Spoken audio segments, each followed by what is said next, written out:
Folks, we're looking at the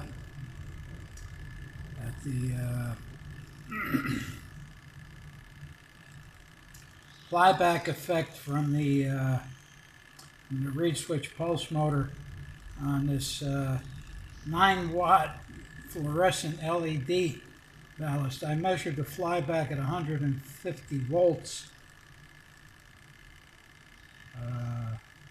I got it's alive. Check that out. Anyway, I'm going to try to refine it to the point where I get a steady light instead of just a flicker off it. This is just my first try. I want you to see what it's doing so far. Okay. See you later.